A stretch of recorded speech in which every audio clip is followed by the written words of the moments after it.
Its source is situated in Switzerland.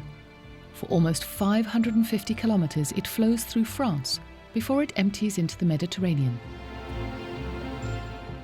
The Rhone. No other European river has been reshaped so much in the course of history. Nowadays, the question of its future arises.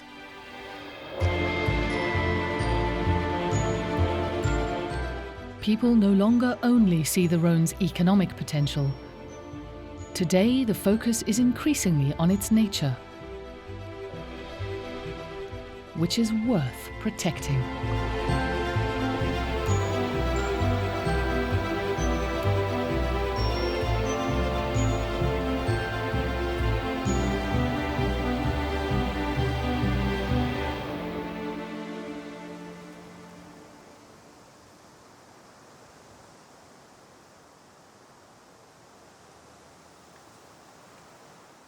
Mid-April. Winter is coming to an end in the Swiss Alps. For scientists at the Technical University of Zurich, the time has come to take stock of the glacier from which the Rhone rises.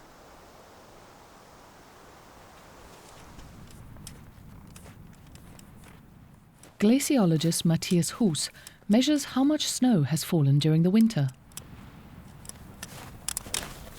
Climate change is also threatening the Rhone glacier, with consequences for the entire course of the river. You need the Rhone's water to irrigate fields. It also has an influence on river navigation further downstream, below Lake Geneva. It has been found that during the summer months, glacial melt makes up a considerable amount of the water in the Rhone, and when the glaciers are gone, we don't have this water.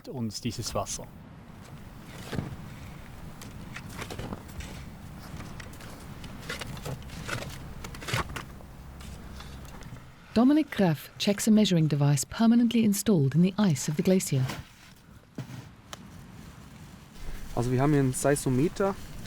This is called a seismometer. It's installed about 4 meters below the surface of the ice. We use the seismometer to measure what are called ice quakes. The ice quakes are like small earthquakes. They are caused by the fact that the glacier glides over the glacier bed. We can almost hear what is going on down there. Ultimately, this is important for predicting the rise in sea level. That is why it is interesting.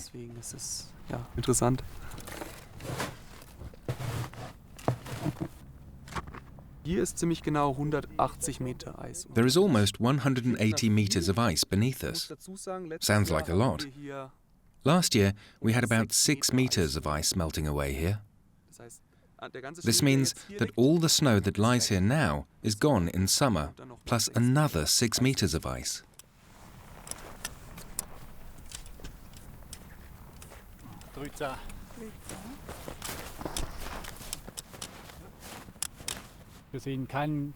We don't see a clear tendency towards less snowfall in April, but more melting in summer. And that causes the glacier to retreat. And when the glaciers are gone, which we expect by the end of this century, at least to a large extent, then it could really be a problem that we have too little water in the dry summer months, here in Valais, but also further downstream.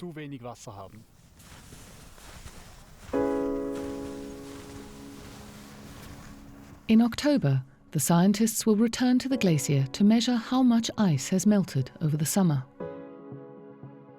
The Rhone arises in the Swiss Valais.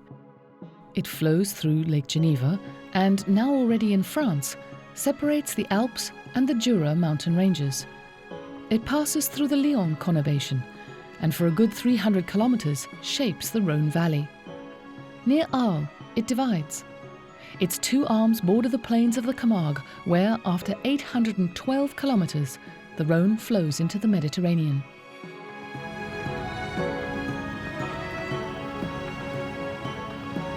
The Rhone loses its first 800 meters of altitude over a distance of only a few kilometers. It flows through the villages in the highest part of the Valais, in the Obergäums.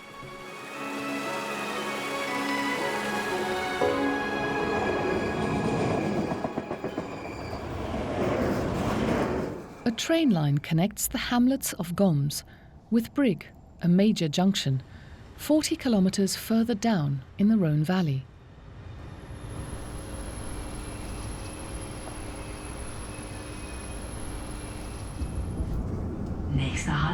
Brique. Prochain arrêt, Brigue. Next stop, Brique.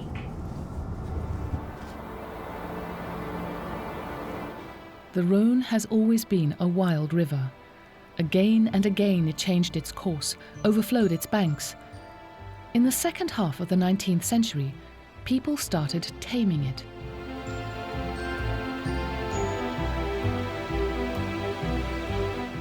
Historian Muriel Bourgiat is interested in the course of the Rhone before it was corrected.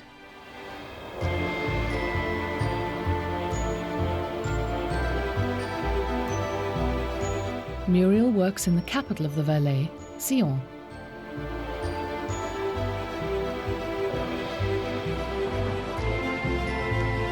In the city archive, Muriel finds information about the first Rhone correction. It was carried out in order to reclaim land for agricultural purposes.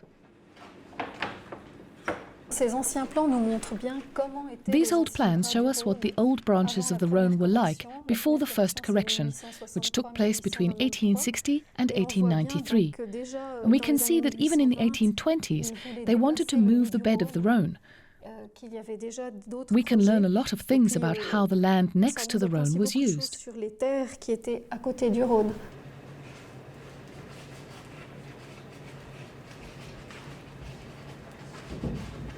At that time, the river occupied a lot of space in the plain and then gradually became more and more restricted in order to cultivate and build on the land. The Rhone can still be dangerous.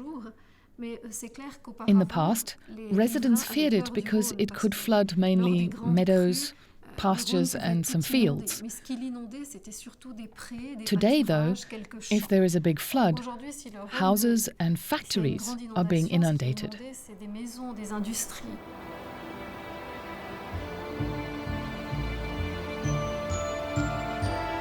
Between the 1930s and 1960s, the second correction shaped the Rhone according to the needs of the time. It was straightened more, with even higher embankments. For a few years now, the third Rhone correction has been underway, and it's not only intended to serve as flood protection. An architectural competition has been announced for the Rhone banks of the future.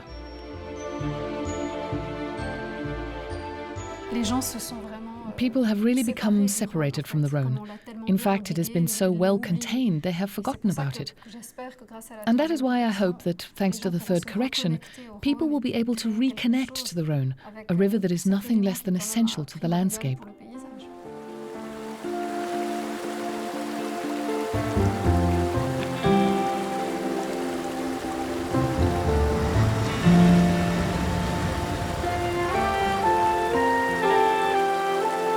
In some places, the third correction is already in progress.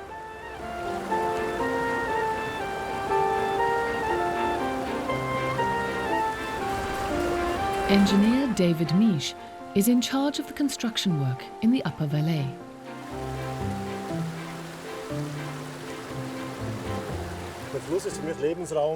For me, the river is a living space, a piece of freedom, and definitely a piece of home. Here is a place that we have already renatured. We have expanded the riverbed about 1.6 times. The river can now meander a little during the low water periods, and it forms gravel banks. This is what you want from renaturation. If it gets a little greener around it, it looks even nicer. But I think that's the goal you set yourself. This river, this picture of a river, is actually a dream.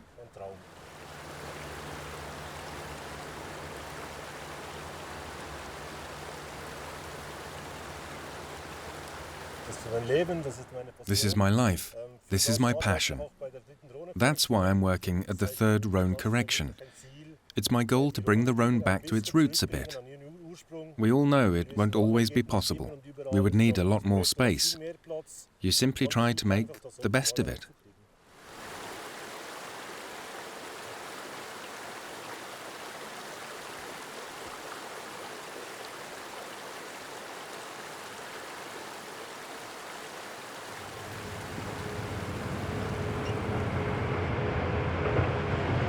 The third Rhone correction is the largest construction project in Switzerland.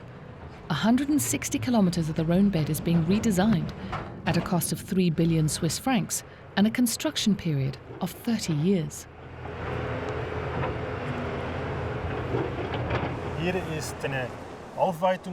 This is where we're planning a selective widening, 3 times as wide as the Rhone is now. But the main objective is clearly flood protection. Recent storms have shown that if the Rhone is angry, it will burst its banks, and especially here in the industrial area, the potential damage is enormous.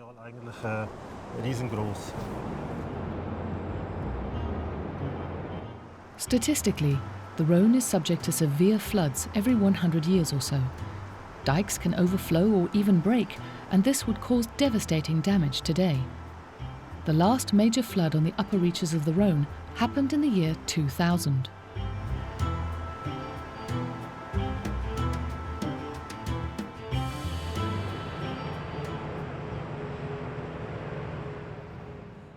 The engineers can't do anything about dry summers, but the new Rhone is to be prepared against extreme flooding. The third correction will also make the river more natural again.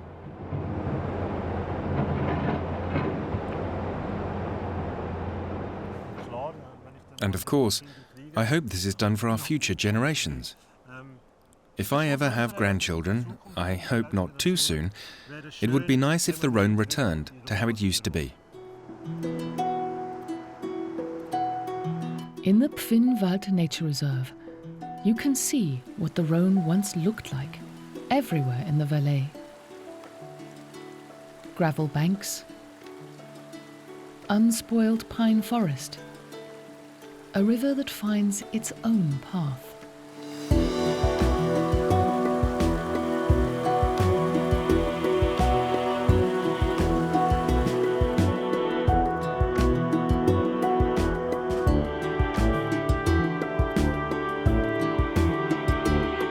Fed by streams both large and small, the river slowly widens. After 160 kilometers, it flows into Lake Geneva.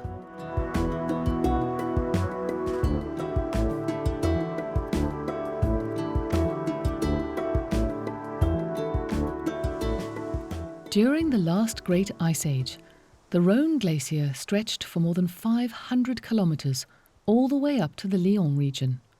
When it retreated, it carved out Lake Geneva and formed its shores.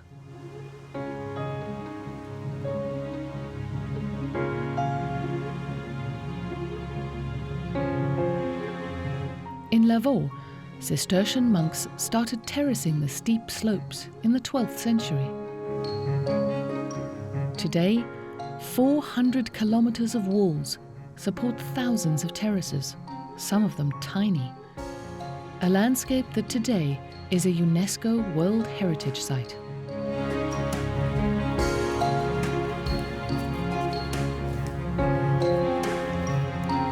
Tanya Gfeller, a native Frenchwoman with Chilean roots, is the oenology expert responsible for the 5 vineyards of the city of Lucerne. What defines the region here is this particular microclimate generated by the lake. Its water reflects the sun. The walls store the sun's heat. And then we have sun here all year round. That's why we speak of the 3 suns.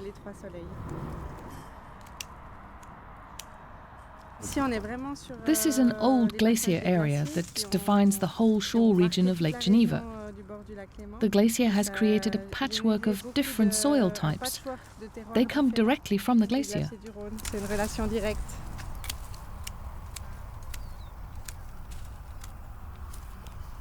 Tanya works closely with vintner Luc Dubouloz, who coordinates the vineyard processes. When the ice retreated, it left all our soils in place. We have an entire glacial moraine under this ground, and that's what lends expression to our chasselas. The chasselas is very interesting. It is not a very aromatic grape variety in itself, but that is why it expresses its soil particularly well. It is thanks to the withdrawal of the Rhone Glacier that we can enjoy this soil today.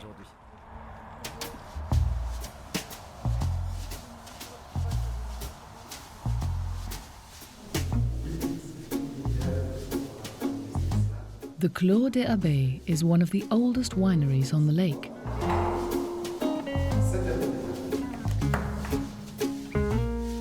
In this winery's cellar, Cistercian monks used to press wine. It has been owned by the city of Lucerne since the 16th century. The chasselas is ready for bottling.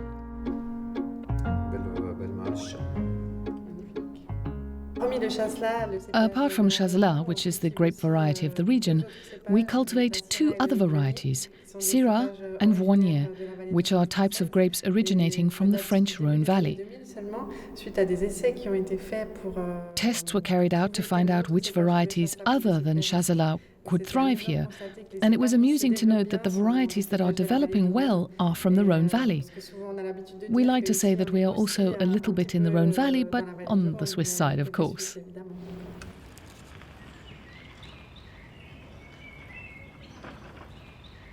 Johannes de Graaf, born in the Netherlands, is one of about 100 professional fishermen on Lake Geneva.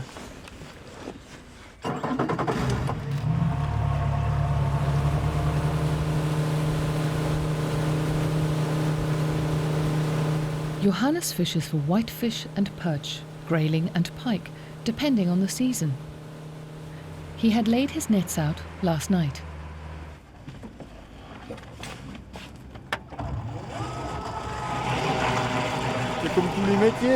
It's like in any profession. If you love it and work hard, it's good. Of course, sometimes it's easier and sometimes harder. You never know in advance how things will go, whether you will catch something or not. But what is easy in life?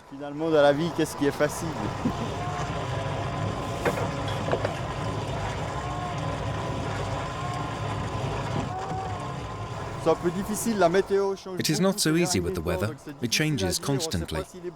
And you never know if the pike are near the shore at a depth of 4 meters or if they are further down at 18 to 20 meters, as they are now. You try to follow them in order to catch them, but it is not always easy to know where they are.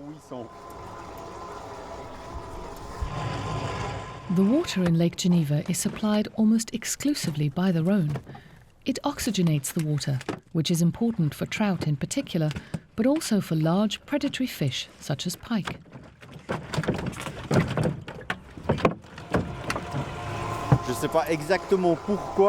I don't know exactly why, but I'm sure it has a great significance for the lake. The current at the bottom always flows in the same direction. So I think if you interrupted that current, the lake wouldn't work as it used to.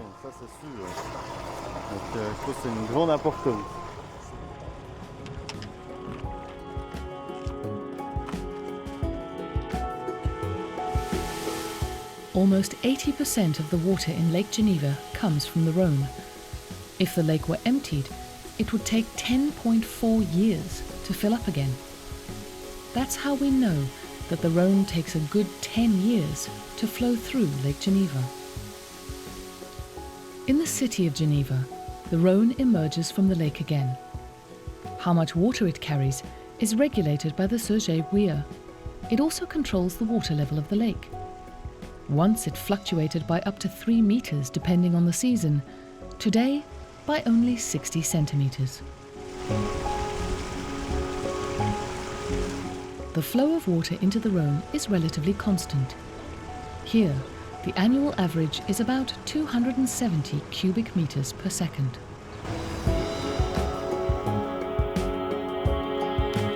A few kilometers downstream from Lake Geneva, the Rhone crosses the border into France and passes the perhaps most pristine of the landscapes on its course. A good 500 kilometers still lie ahead before it empties into the Mediterranean Sea.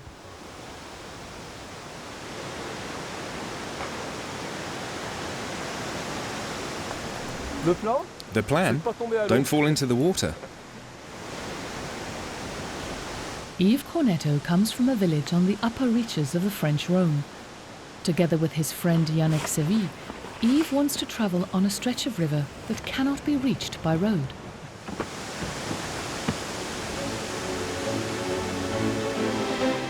The weather is actually nice and sunny, but there is a strong wind. In a narrow valley, where Fort-le-Cluse once guarded the border between France and Savoy, the wind turns into a storm.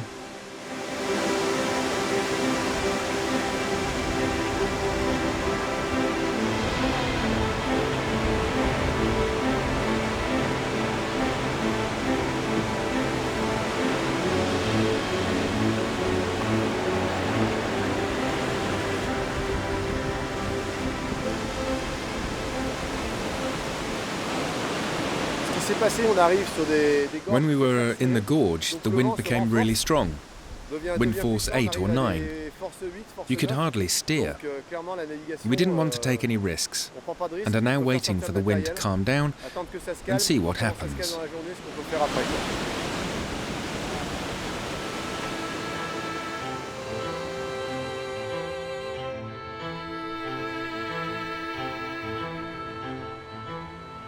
A few kilometers down the river lies Geneva.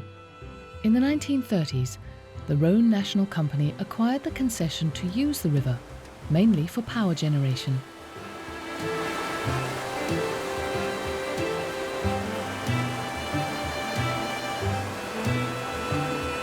Geneva is the first and oldest in a cascade of 19 power stations along the course of the Rhone in France. It took over 11 years to build. When the power plant was connected to the grid in 1948, it was the largest in Europe.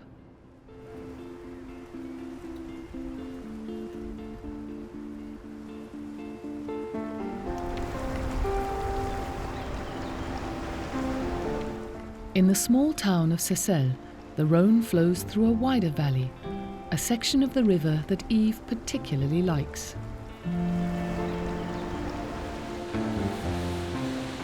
The Rhone. It's a bit of a love story, because it's a river I've known since I was a kid. I first got to know it fishing with my father. Well, I was a bad fisherman.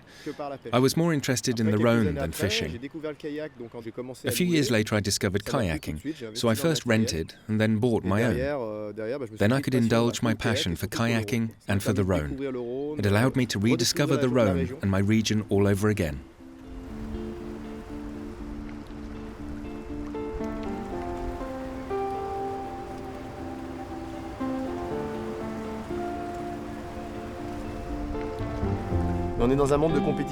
We live in a competitive world.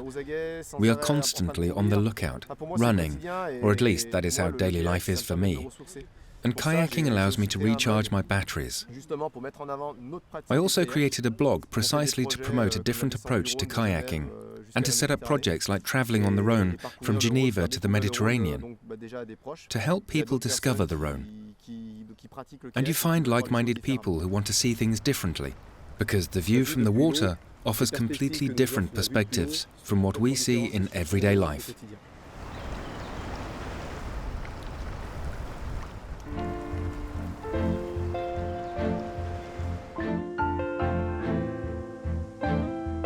Slowly leaving the mountains, the Rhone flows towards the west.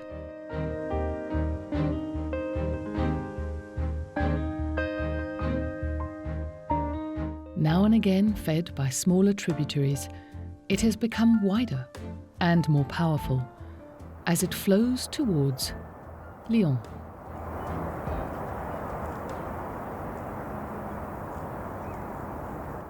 Lyon is the largest city on the banks of the Rhone.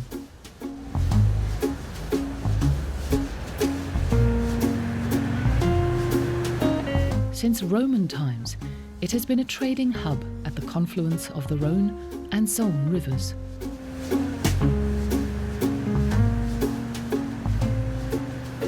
Right in the center of the city is Port Édouard Herriot, the port of Lyon.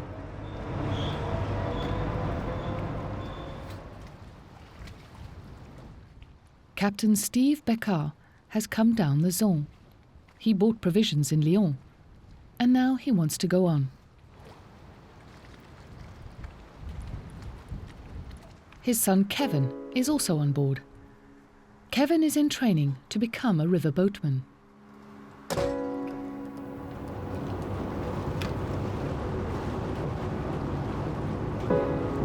From Lyon, it's still 310 kilometers to the mouth of the Rhone in the Camargue.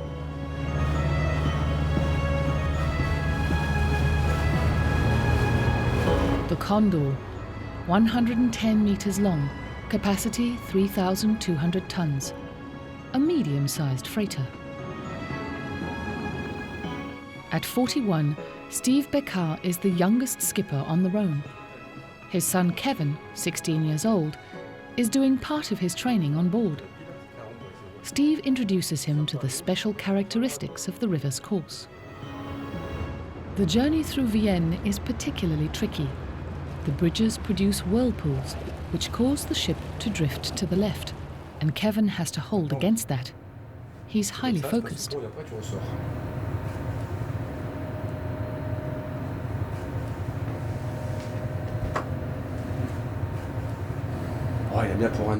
It takes at least a year or two to learn. I'm still learning, even after 20 years.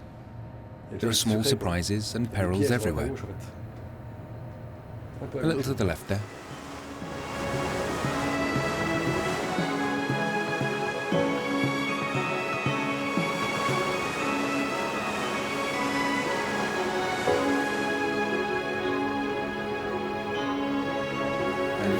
As they are approaching the locks, Steve takes over the helm.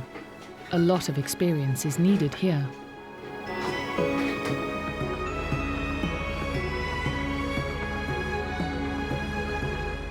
Maneuvering the vessel in is a matter of centimeters.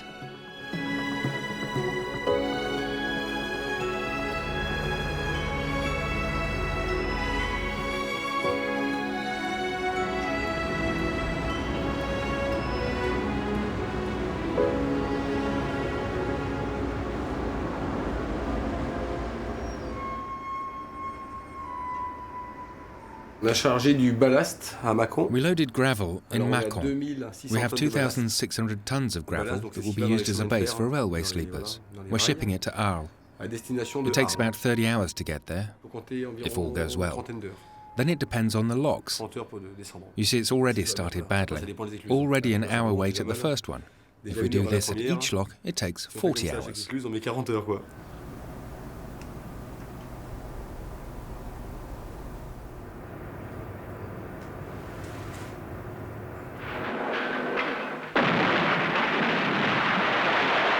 In 1934, the Rhone National Company received the exclusive concession to use the river for power generation, shipping and irrigation. After the Second World War, development began on a grand scale. Billions of cubic meters of soil were moved, hundreds of kilometers of dikes were built, and 19 power stations constructed. For most, bypass channels were dug out. The principle is always the same. Once the canal has been dug, a power station with a lock is built, and the old arm is cut off. Almost all the Rhone water then flows into the canal. Only between 1% and 5% of the water remains for the old bed.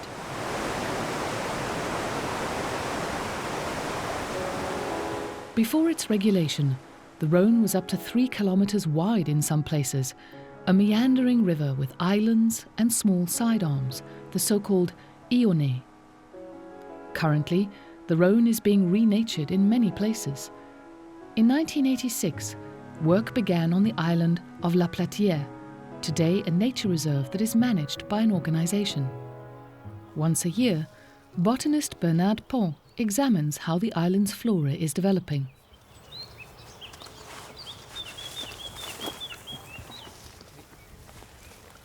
On the banks of the old riverbed, in the transition zone between dry and wetland areas, Bernard conducts a plant inventory.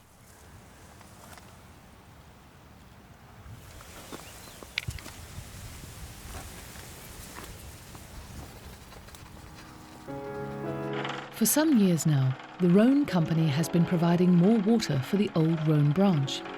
River obstructions that were no longer needed have been removed.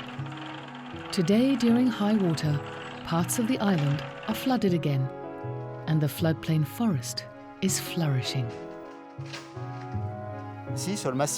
In this densely wooded area, which is about 350 hectares, we have 40 different species of trees. If you take an area of normal forest of the same size, which is not a floodplain forest, you will find 2 to 3 times fewer species in the same area.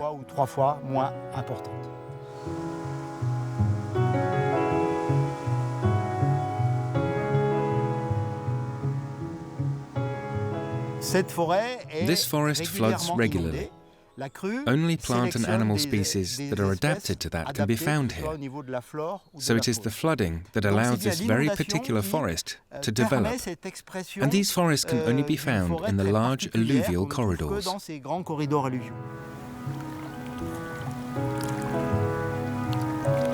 reconnect dead arms with the river and to dig new arms, that is the main task of renaturation of the Rhone.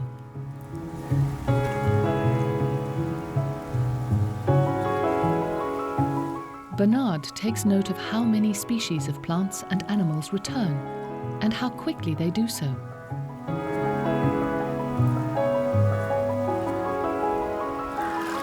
The fact that more water is being channeled into the old Rhone today has noticeable effects.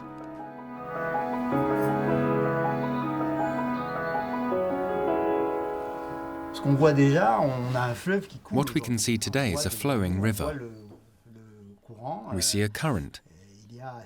6 years ago, we would have come here and felt like we were on the edge of a pond. You couldn't see the water flowing. The first change that occurred was to increase the minimum flow rate in this arm, which had had water diverted away from it for the power plants. Now, we have a flowing river again.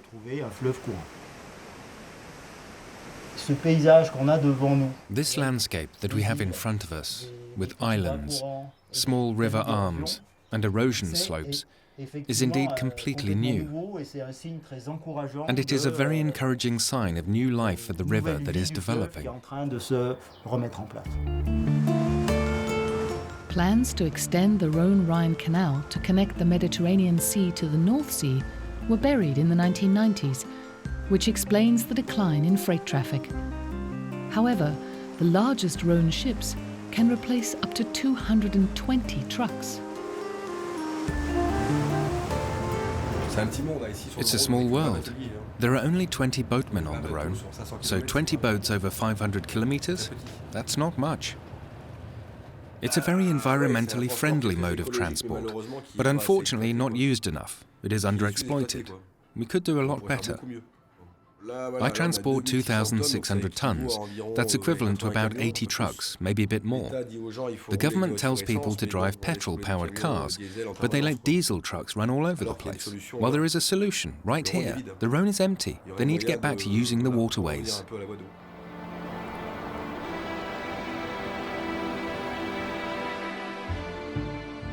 The entire Rhone Valley is densely populated. The vineyards of the different appellations of the Côte du Rhône extend over large stretches, right down to the riverbanks. It is the most water-abundant river in France.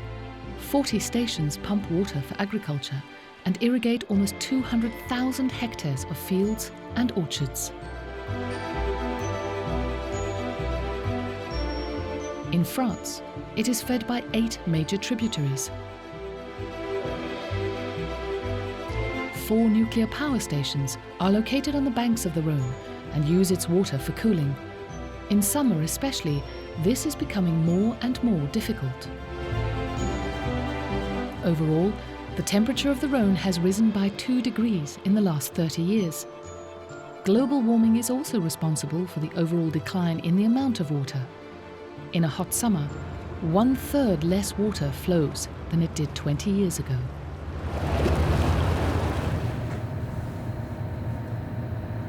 Now comes the next lock, Bolène. Depending on the water level, the chamber goes down up to 23 meters.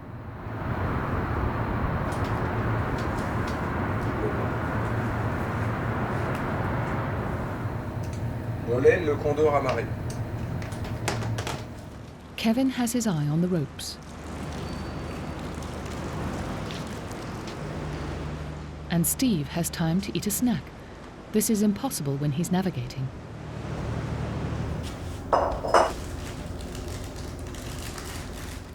When it went into operation in the 1960s, Bolène was the highest lock in the world, and its hydroelectric power station was the largest in Europe.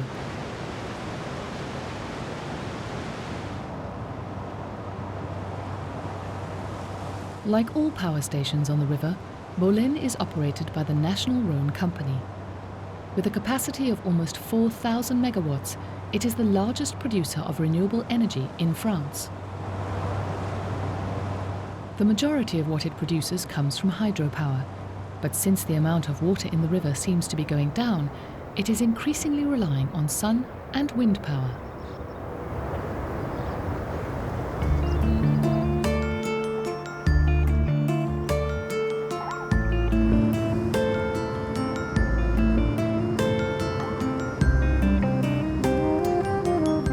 The Condor is on schedule. Steve did not have to wait at the last couple of locks. Good for him, but also a bad sign. I started here in 2000. Since then, the number of ships has halved. There were 40 freighters, and today there are only 20. Kevin? Well, we'll see. There may be 3 or 4 young people following in our footsteps, that's all. And yes, of the 20 boats left, the average age of the captain is 50 to 55 years. That means in 10 years we'll have a big problem. We're going to stay on the Rhone a little longer. I don't know how long it'll last, but as long as there's work to do. When there's none left, we'll go somewhere else.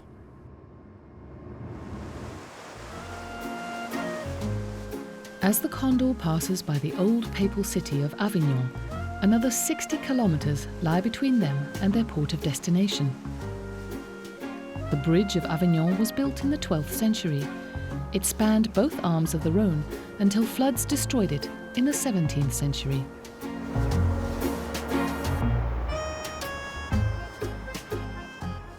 Between the two arms of the Rhone lies the island of Barthelaz.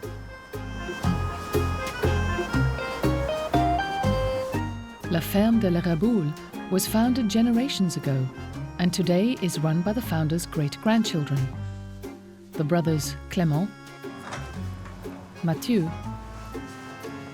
and Numa Capot. Early in the morning, he is harvesting zucchini flowers. We only pick to order, only flowers that are already sold. This is better for us because we don't need to store them, don't have to keep them cool. It has many advantages. The alluvial soil is extremely fertile, but the island's position also holds risks.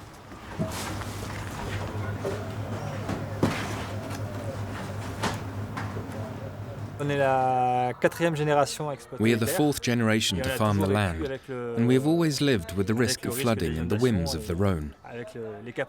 When my grandfather redid the plastering on the house, he marked all the flood dates. In 1994, the water was 7.10 meters. When the Rhone rises this high, it is called a centenary flood. In 2003, it was almost 8 meters high. And the highest one in 1856 was up there at 8.56 meters. Near Avignon, the Rhone usually carries about 1,700 cubic meters of water per second. During a normal flood, that increases to more than 4,000. During a centenary flood, this can go even higher, to more than 11,000 cubic meters. A flood like that could easily wash away a bridge.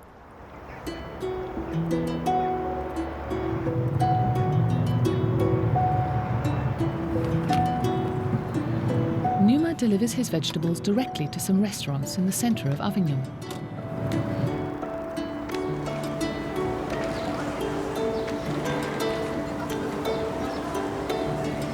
The historic old town is dominated by the Papal Palace, seat of the popes in the 14th century.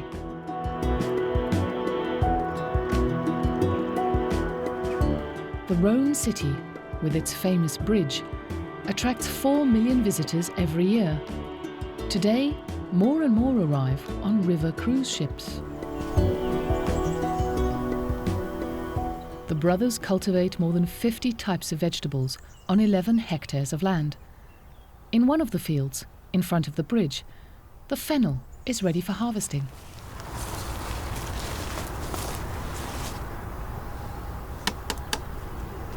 In the past, Barthelaz was almost exclusively used for growing wine.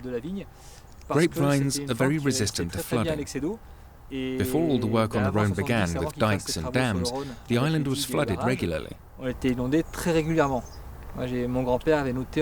My grandfather lived through 13 floods during the years 1968 and 1969 alone, when this turned into a lake for 3 months. But the vines continued to grow, and there were never any problems with phylloxera.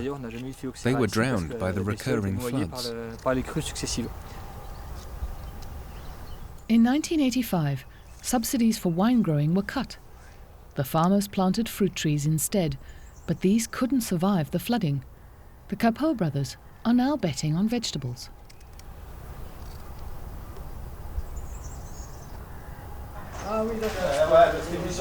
What is not delivered directly to restaurants is sold in the farm shop. Mathieu takes care of that.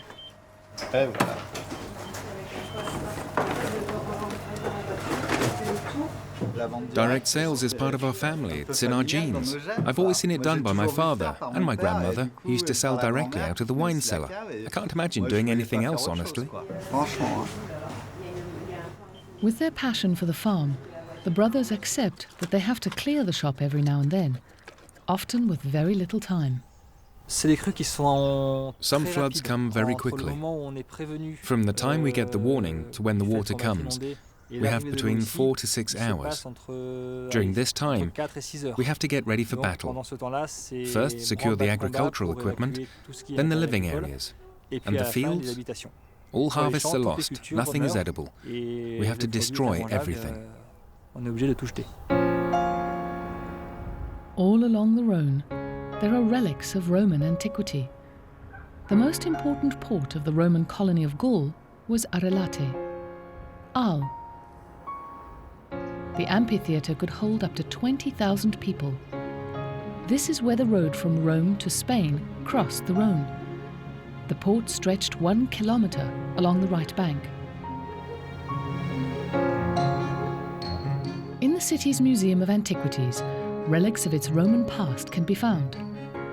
A few years ago, it had to be enlarged to make room for a find from the riverbed near Arles.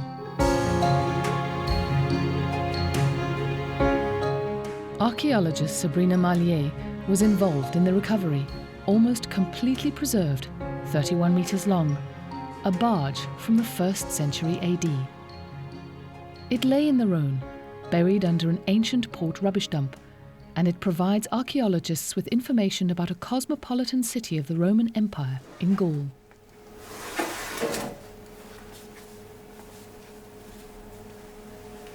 The discovery of these objects shows us that the number of boats that were going up and down the Rhone was huge.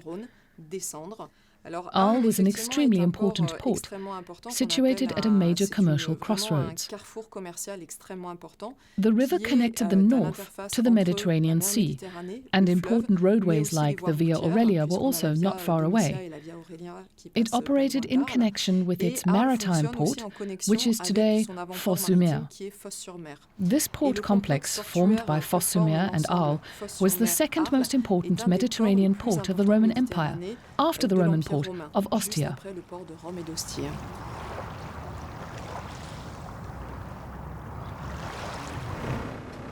The seaport facilities are currently being surveyed and mapped. Archaeologists are working with geomorphologists who are familiar with landforms.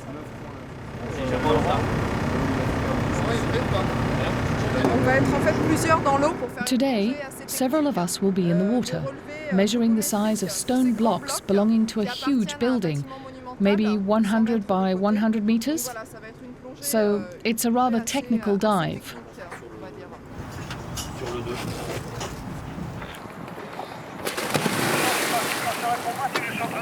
The researchers want to find out what the building used to be, whether it was part of the port or perhaps a temple.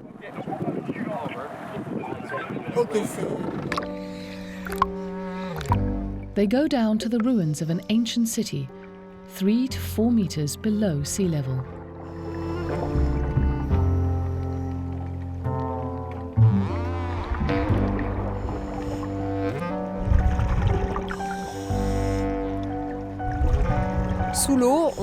Underwater, we find all the remains of this economic commercial activity and navigation, but there are also thousands and thousands of amphoras and ceramics, as well as everyday objects that may have been lost, like men's sandals, soldiers' swords, women's jewelry.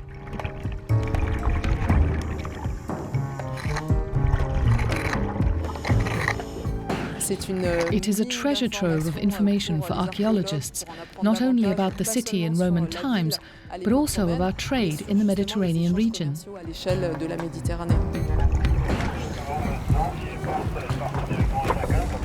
The water level has risen by 60 centimeters since Roman times. This does not explain why the ruins lie at a depth of 4 meters. The delta has indeed been changing for millennia, also since antiquity. Sometimes the land rose up and sometimes the water pushed back. In addition, the number of arms of the Rhone has varied since antiquity, but we probably also have tectonic movements that could explain why the buildings are submerged today. This is what we archaeologists are trying to understand, with the help of the geomorphologists. The Rhone Delta begins at the city of Arles. Here, the river divides into the Great Rhone and the Little Rhone. 13% of the water flows into the Little Rhone. Most of the water reaches the sea via the Great Rhone, which is also used by cargo ships. The two arms border the Camargue, a humid alluvial plain that would not exist without the Rhone. Large areas are strictly protected. Others are being used for agriculture or salt extraction.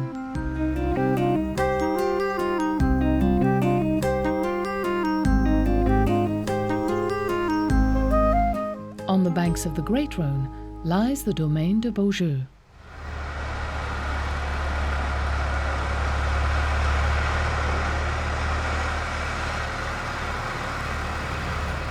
Together with his son, Julien Pierre Cartier cultivates about 160 hectares.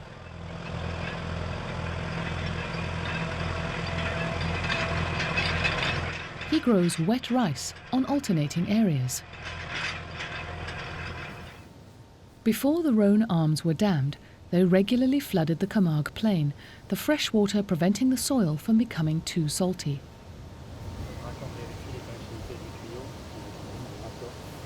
Today, 200 rice farmers pump up to 400 million cubic meters of Rhone water onto their fields.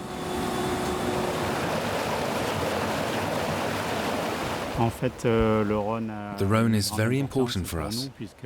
Everything we grow has to be irrigated. This is especially true for rice, of course. And the fresh water in the rice fields desalinates the soil. We now notice that the Rhone has less water, even in winter, fewer floods and a lower water level.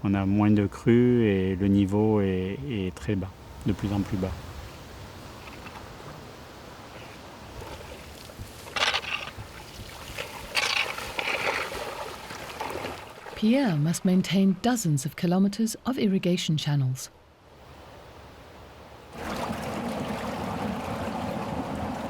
A lot of work for a small family business. Wet rice emits methane and is therefore actually bad for the climate, but important for the Camargue. Without irrigated rice, agriculture would have no long-term future here. Rice has been grown in the Camargue for a long time, sometimes more, sometimes less. At the moment, areas are shrinking, mainly because subsidies from the EU have been abolished. And now crops are being planted that are ecologically harmful. Tomatoes, melons.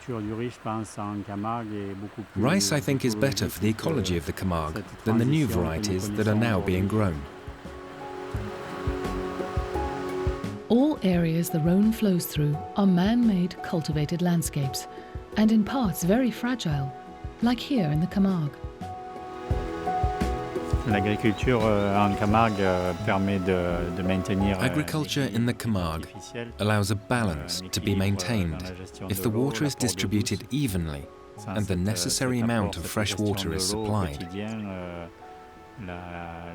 Without this water management, the Camargue would once again become a wilderness, a salty wilderness.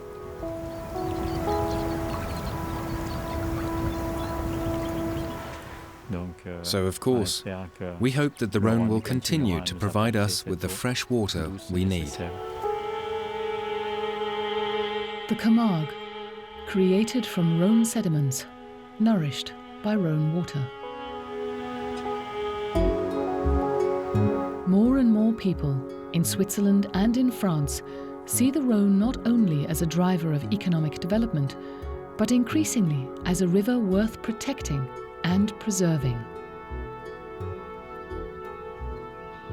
After 812 kilometers, the Rhone has finally reached its destination and flows into the Mediterranean Sea.